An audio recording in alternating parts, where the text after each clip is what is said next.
Employee ownership comes out of a government push to encourage a new ownership structure, loosely based on the John Lewis approach. The numbers doing them are small, but it's growing. It's worth noting that the majority shareholding is held for the benefit of employees, but not by those employees. It's for the longer term. Most employee ownership companies do not get sold or revert back to a normal ownership structure. I'd say they're not right for everyone, but should be considered alongside possible exit routes, for example a trade sale, private equity, float. They're also relevant when management wish to step into the shoes of the founder or the family, but are themselves reluctant to incur any personal risk or borrow money themselves.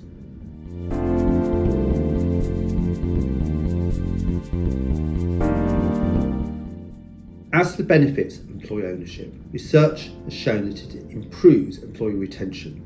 Employees feel more loyal and stay for longer. They're also a really effective way to recruit. Employees are less concerned about the fact that their business may be taken over. If you're looking to exit, they are cheaper, less intrusive and disturbing than other exit routes. It also allows the founder to stay on in the business and be paid. Furthermore, it helps embed the founder's culture and drive. If you've built up a business you're very proud of, you can embed that and it's not at risk so much of being changed. It aligns the goals of stakeholders and employees in the longer term. Whilst tax should not be the main driver, a big plus is that on any sale there is no tax liability, so it's tax-free for sellers. Don't pay any capital gains tax.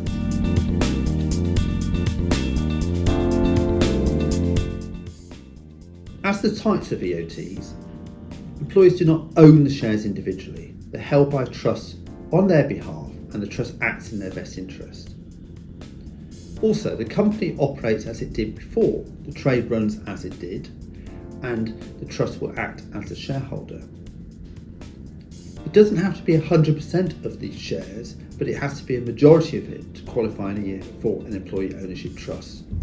Most sales are of 100%. You can also combine employee ownership trust transaction with other incentive schemes which will help management to grow the business for the benefit of all employees. There are some real tax benefits in transitioning to an employee ownership trust. The first one for sellers is that there is no capital gains tax liability to pay, particularly relevant if tax rates will change in the future with an election looming. That's a big plus.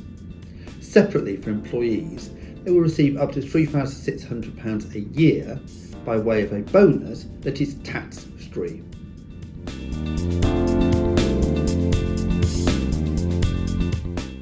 Firstly, talk to us. No commitment on your part, and we can help you work through this or other exit routes. It should be seen as a possible model. To become an EOT, you need to meet a complex statutory criteria, and if you do not meet this, you lose the tax benefits. So we can guide you through the process and let you know what the requirements are. There are a number of stakeholders involved in an employee ownership trust. Yourself as sellers, separately your employees and management, and we can help inform and talk to those people and check that everybody understands what's going on. Finally, we're happy to work through the process and work with your tax advisors, or we can introduce you to people who can.